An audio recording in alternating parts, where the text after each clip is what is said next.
All right, as we wrap this thing up, we've got just a few more calculations to do. This is the second part to our practice test video for our last test of the year, and the only thing we have left is our acid-base problems. So question 8 is going to ask you about identifying acids, bases, conjugate acids, and conjugate bases. Remember that the acid is the one that donates the proton, and the base receives it, and that applies to either side. The conjugate bases will always be on the product side. So in this scenario right here, I can see that this hydrogen is lost and it goes to the hydroxide making water. That means that this is going to be my acid because it's losing its hydrogen, and the hydroxide is the base because it accepts the hydrogen. On the other side, the one who now has the hydrogen becomes our conjugate acid, and the one that lost the hydrogen becomes our conjugate base. And I'll accept AB and CA, CB, as long as you're clear about what you've written. For problem number B, it's the same thing. We're looking for which one is losing the hydrogen, and it looks like this ammonium is losing the hydrogen, so we're going to make it the acid. The water is accepting the hydronium, or the hydrogen ion, the proton, so it's going to become our base. When we go to the other side, because the ammonium lost a hydrogen in order to become ammonia, this thing becomes our conjugate base because it can always take it back. And this one's our conjugate acid because it gained that extra hydrogen. It can now give it back on the reverse reaction. Problem 9 is 4 really quick calculations regarding pH. What you need to remember is that for pH, we're going to be using just a few calculations. pH is equal to the opposite log of our hydrogen ion concentration. Now, this is a strong acid, which means it dissociates completely. That means all of this will become hydronium. So if I want to figure out what this is, the answer is going to be the opposite log of that concentration, 0.025. And we can take our calculator and we can plug in the opposite log of 0.025. Close that parenthesis, hit enter, and we find that the answer is going to be 1.60 for our pH. All right, that's our pH. We can identify it and put a box around it to help me grade a little bit better. That'll help you out getting the points. For the next part, part B, we're doing the same thing, but we're doing the opposite. I want the hydrogen ion concentration if I have given you the pH. Remember, since we take the log to find the pH, we use the anti-log to find the concentration. So, the concentration of hydronium ions should be equal to 10 to the negative pH, meaning this is 10 to negative 8.5.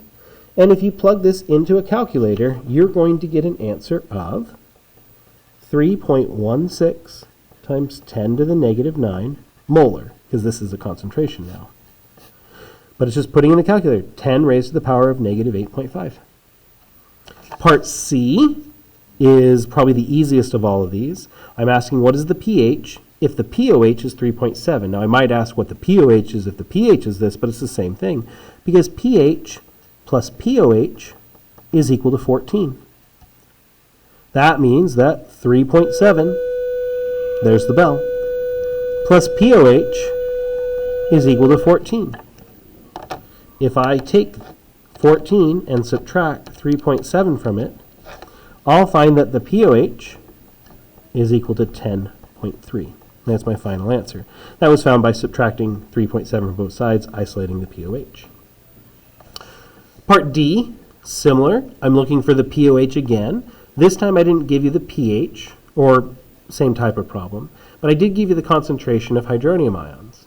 So if I can find the pH using the opposite log of hydronium, then I know this thing is going to be the opposite log of 2.3 times 10 to the negative 10. When you plug this into a calculator, it's going to give you an answer of 9.64. Now this is the pH. What did I ask for? I want to have the pOH. So, once again, pOH should be equal to 14 minus the pH, which is going to become 14 minus this 9.64, giving me an answer of 4.36 as the POH's final answer. So that's how you do the 4 calculations in question 9. These are similar to the questions we did in our textbook, starting in the chapter that starts on page, is that 574, 575, somewhere in there. Let's take a look at question 10, the last one that we have to deal with. Okay, we are doing a titration here, and when we do this titration, we need to recognize that the goal is to neutralize these things. So when we mix sodium hydroxide and hydrochloric acid, these two react to form sodium chloride and water, right? And this is a forward reaction because they're both strong acids and bases.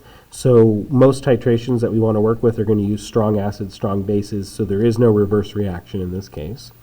It takes 83 milliliters of 0.45 molar sodium hydroxide solution to neutralize 235 milliliters of hydrochloric acid solution. What is the concentration of the hydrochloric acid solution? And when we balance this, the coefficients are all 1, meaning it's a 1-to-1 ratio. For every mole of sodium hydroxide, I need 1 mole of hydrochloric acid. Because the moles of these two should be equal when they're neutralized, we can actually just use the dilution formula, M1V1 equals M2V2, as a way of completing the titration. Because the dilution formula, the moles stay equal. Here, the moles stay equal. It just works. So we got to list out our different variables, M1, V1, M2, V2. We start with 0.45 molar and 83 milliliters. In the end, we don't know what M2 is, but we know we use 235 milliliters of our acid solution. Okay, so we plug this in. We say, hey, here's 0.45 molar times 83 milliliters is equal to M2 times 235 milliliters. When we divide by 235 milliliters, we isolate M2. These cancel each other out. These cancel each other out. And we're going to be left with, after solving for this, that our molarity 2, which is the molarity of our hydrochloric acid solution, is equal to 0.16 molar. And that is the second half of your practice test. Hopefully this helps.